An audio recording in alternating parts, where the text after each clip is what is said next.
Hi there, welcome to the week ahead forecast from the Met Office. Just like so often through the spring and summer, high pressure is returning this week, but it's not going to bring a heat wave because it's located in a slightly different place. It's located to the north of Scotland, acting like a boulder in a stream. It's redirecting the jet stream, one branch pushing well to the north into the Arctic Circle, another branch pushing to the south and scooping up an area of low pressure.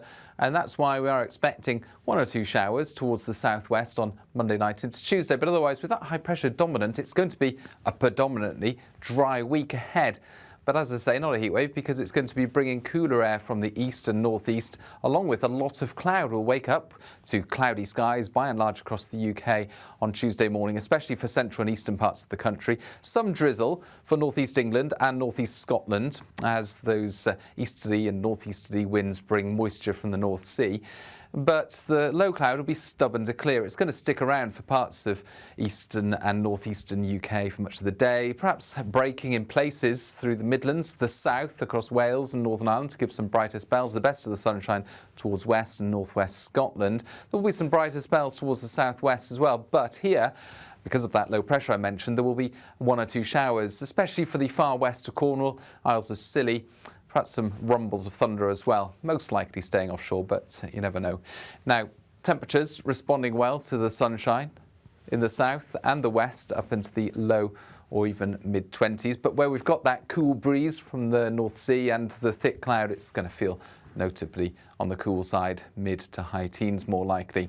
And in fact, it's going to get cooler through the week ahead because of this cold front shifting south. One thing it will do, though, is nudge the low pressure further south. So the showers across the southwest tending to disappear into Wednesday and high pressure building in from the north more widely. So as a result, as that cold front clears, we are going to see the cloud breaking up a bit more, perhaps brighter skies for much of northern and eastern UK.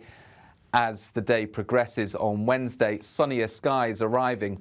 Initially cloudy skies for the south and southwest, but even that disappears later on. So a sunnier afternoon, I think, for many, but not necessarily warmer because of that cooler airflow and the cold front bringing lower dew points, lower humidities. And so I expect it's going to be low 20s, high teens for most across the country. Then into Thursday morning, a bit of a cool start to the day, but we begin the day with plenty of bright skies and most places dry. Again, one or two light showers across the far northeast of Scotland. Mid-teens here, high teens down the North Sea coast, low 20s across some southern parts. So yes, whilst we've got high pressure, whilst we do have some reasonably strong sunshine and still those UV levels relatively high, even if it's not feeling as hot as it has done at times this summer, it is going to be cool for many, certainly compared to a lot of the hot spells that we've experienced. High pressure then widely on Friday, and with this opening out across the country, I think there'll be fewer isobars and lighter winds as a result. That means that Thursday night's a colder night compared with previous nights. We start the day on Friday with temperatures in main urban areas at 10 or 11 Celsius, but in the countryside, more like mid to high single figures, and in some shelter spots, Highland Scotland, for example, or perhaps parts of northern England, we'll see temperatures dipping into the low single figures. So actually quite chilly in one or two places first thing Friday, and certainly a more comfortable night for sleeping than we've become used to through the summer. We'll have lost that mugginess, but actually Friday it will warm up through the day because of the light winds, because of the sunny spells, not widespread sunshine. There'll be areas of cloud around, but pleasant enough. It's dry, light winds. Where we get that sunshine, temperatures up to 23 or 24 Celsius. Then we keep that high as we start the bank holiday weekend. Not a bank holiday, obviously, for everyone, but it will be for many parts of the UK. And that high pressure bringing largely settled and fine weather to begin things on Saturday and most likely into Sunday as well. Again, with the jet stream diverted well to the north.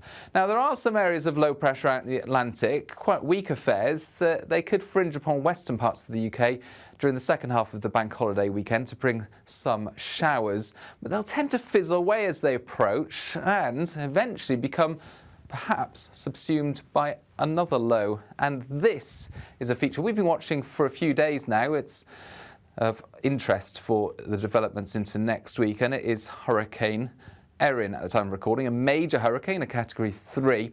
It actually explosively deepened during the weekend in just 24 hours from a tropical storm to a Cat 5 monster, and it's going to bring some strong winds to the Caribbean through the next few days, but luckily it's not going to make direct landfall anywhere, and then it moves into the North Atlantic and transitions into a typical mid-latitude low during the weekend. This is the point at which it starts to be picked up by the jet stream, but it's always uncertain when these ex-hurricanes are picked up by the jet stream. They're full of energy, and where exactly they end up then, well, we're talking about a week in advance. That's certainly subject to uncertainty. And this shows the track from ex-hurricane Erin, the multiple tracks from multiple different computer models. One or two push it well to the south, but most of them take it on this kind of track into the North Atlantic before eventually pushing it further east. A few take it towards the Azores, but the majority take it somewhere to the northwest of Scotland. And we're talking about perhaps next Tuesday, Wednesday, so it's a long way off.